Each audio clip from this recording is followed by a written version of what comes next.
Well, good evening, Derby Jack here. I'm putting this out a little late, but when the spirit moves me, I need to do it. I was watching a little bit of the Chosen for any of you who have heard about it, and I've been watching. I've kept up with it. I didn't want to do it because I know that when I seen Romney, the guy who acts like who's the actor who plays Jesus, which is a very good Jesus portrayal. I mean, this chosen, this project this guy has done is his last name is Dallas. He it, it's been good because it shows a Jesus who is real.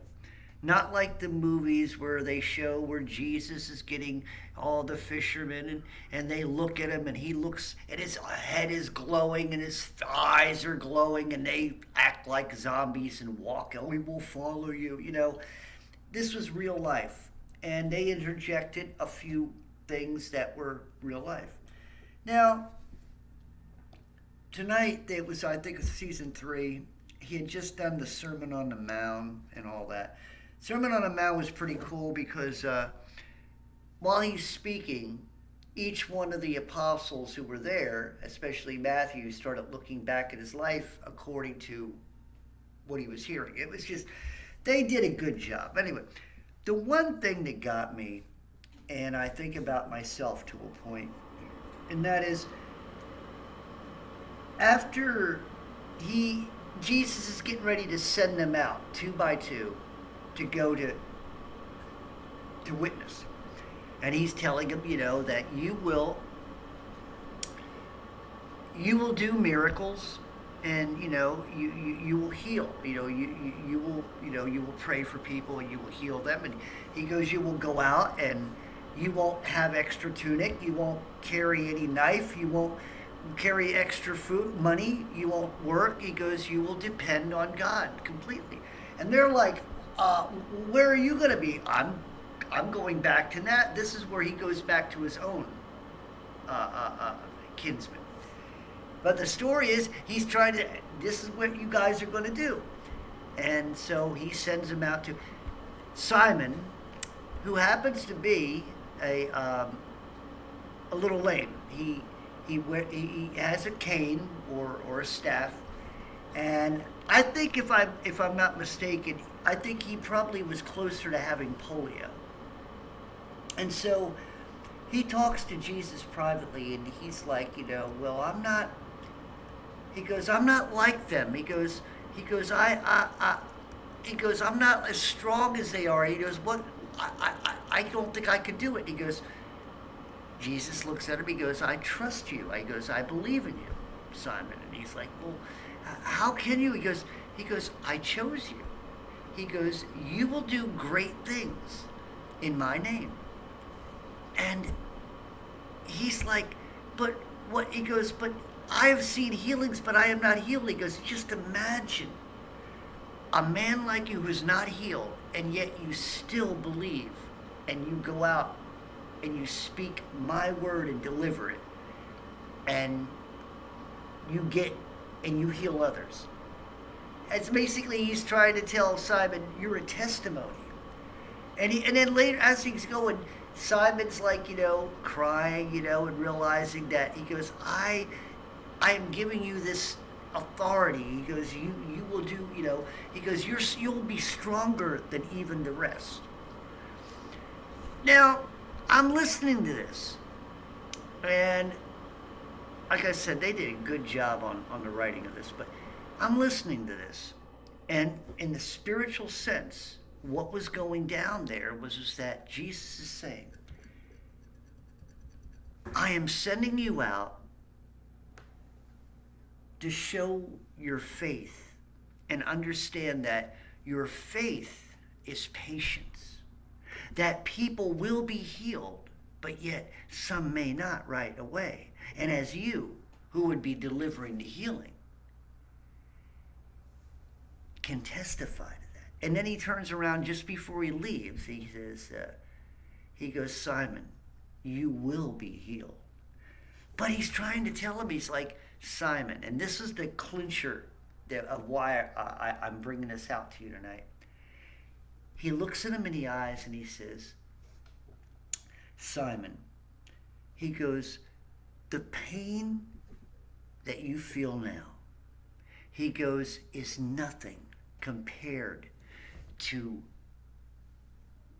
the joy and the painlessness that you will feel for eternity in my heaven. You know, he's telling him in my heaven.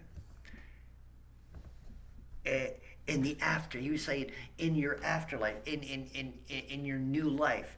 And it's like, that's the thing that we have to start recognizing. And that is that whatever we are going through now is nothing. It's like getting pinched. It hurts for a moment. But when you open your eyes again, you will be free, completely free from any mental, physical, torment, damage, pain that you have lived with is gone. And this is what you're supposed to look forward to. And Jesus was saying that to the apostles and, of course, privately to Simon. Basically letting you know the real struggle is the real struggle of faith. Okay, to get that faith is the struggle itself. To strive toward the perfection, that is the faith. That is the struggle. And the longer you're able to continue the momentum of that faith, that's what's called walking out on your faith. A lot of Christians hide away, not challenging their faith. But they're always being tempted, okay, by the darkness and by Satan and by the demons. But they never go out and challenge the faith in which they have. Challenge the Holy Spirit that's in you. Challenge the Holy Spirit to rise up when you have no hope. See, that's the difference between me and many others out there. I am truly believing and leaning on the Holy Spirit. I don't even have to go there anymore. I allow the Holy Spirit to rise, because when the Holy Spirit rises, I know I'm in good conduct. I know I'm in good hands. I know I'm in the right frame of mind. See, my mind is controlled by what? Emotion.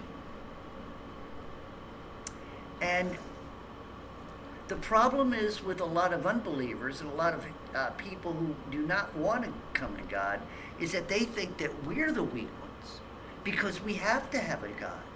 Well, here's the thing. They're self-willed and self-strong. That's all they got.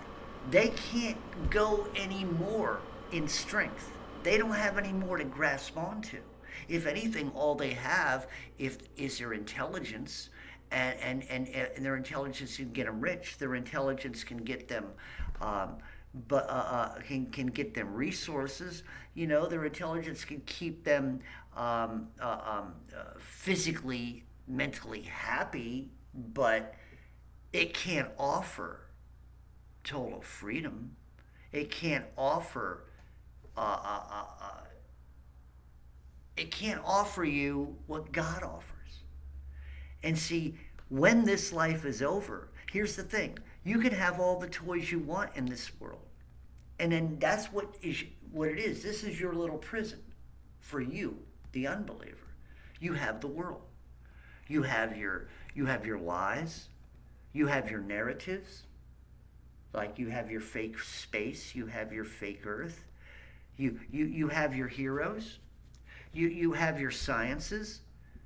because that's what you've done off your strength, off your will. But that's all you got, because when you die, it's all gone. But see, when I die, I have everlasting life in heaven. But when you die, the problem is there is something that you do have that I won't, that you will have an everlasting life with a memory of what you've done in the hell in which you will be tormented in. I do believe this with all my heart. And I feel sorry for you, the unbeliever. But that's on you. I can't do nothing about it.